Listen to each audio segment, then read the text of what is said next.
Elsewhere, DRS. Yesterday in the NBA playoffs, only a single game. And although we expected Minnesota to maybe hold serve on their home floor, not to the tune of a 45-point win. The Timberwolves have the largest margin of victory in any team's favor in an NBA playoff game since 2015, in nearly a decade, as they blow out the reigning champs, the Denver Nuggets, 115-70.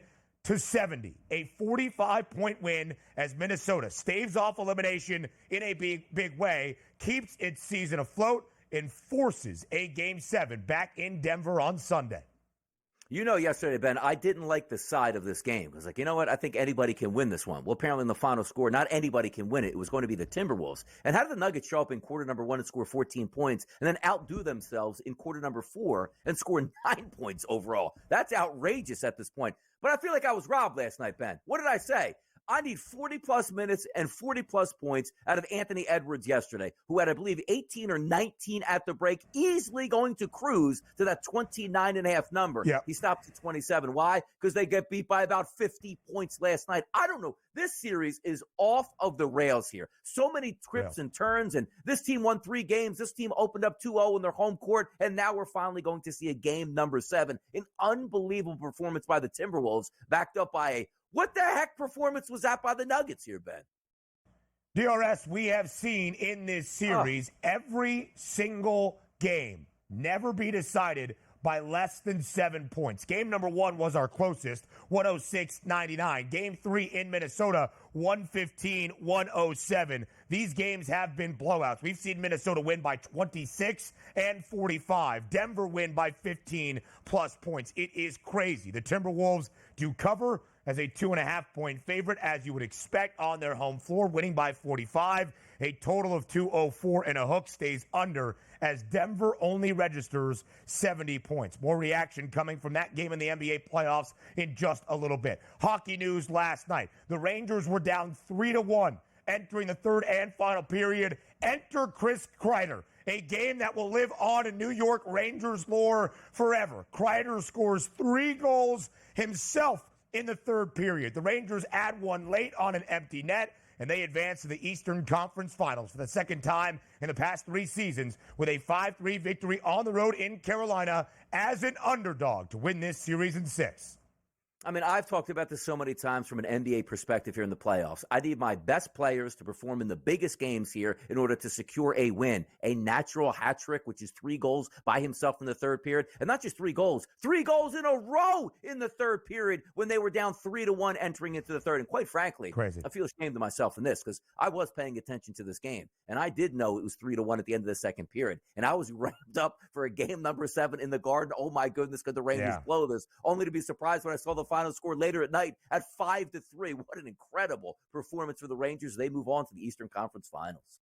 The Rangers, the best team in the NHL's regular season, winners of the President's Trophy. They are the first winner of the President's Trophy to even reach a conference finals since the 2015 Rangers did that as well. President's Trophy curse dwindling by the series. Elsewhere out west, in the second game of a doubleheader in the Stanley Cup postseason, it has been anything but easy for Edmonton in their set against Vancouver. The Canucks win again. They score in the final 40 seconds of regulation. Let me get the individual's name to make sure I don't mess it up. JT Miller nets the game winner in the final minute. The Canucks win 3-2. They take a 3-2 series lead. Vancouver, a home underdog last night on home ice up in British Columbia.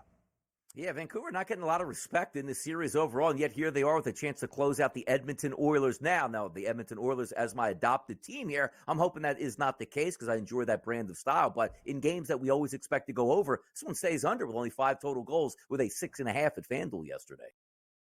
Yeah, that it certainly did. All right, elsewhere in the WNBA, Caitlin Clark's home debut in Indianapolis was not exactly the best outing for Clark or for anybody on Indiana's side. The New York Liberty enter Indy and spoil that home debut in front of a sold-out crowd. 102-66. The Liberty nearly win by 40, easily covering as an 8.5-point road favorite.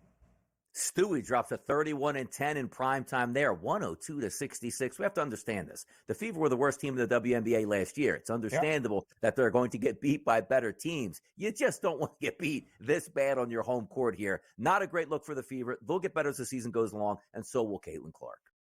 They need to figure out how to utilize Caitlin Clark. Only 9 points, though, last night. 1 of 7 from deep. Did have 7 rebounds and 6 assists, only 3 turnovers. Starting to figure out the orchestration a little bit. But one of the best point guards in the history of college basketball is playing often off ball as a 2-guard. Make it make sense in Indiana. Not a lot of time, though, in training camp from the end of a college basketball season through the WNBA draft, where we are now already in regular season action. Baseball news. The Yankees complete the sweep, shutting out the Twins once again. 5-0 yesterday in Minneapolis. DRS in 3 games. The Twins scored a single run. Yeah, you can't. Come on now. Like, we were talking about a great series that was shaping up. Great series by the New York Yankees for sure. But what happened to the bats of the Twins that were supposed to be able to hit these type of pitchers using so many left-handed batters? Disappointing to say the least. But I'm going to tell you right now, might be back on the Twins bandwagon today with a couple RBI shots. BSS. We will have that for you entering this weekend. It went to extras yesterday in the 4th and final game this week between the New York Mets and the Philadelphia Phillies. This one in Philly. The Phils trying to pull off a 4-game sweep. It goes to extras. The Mets had other ideas. They win in 11, 6-5, holding on in extras. Enough with the pass balls, Phillies bullpen. You can't win them all. Good win by the Mets, bad loss by the Phils, and they move on. Bryson stopped pretty good this week, though, for Philadelphia. All right, so much coming your way here in this show. We will continue to update anything you need to know for the PGA Championship next.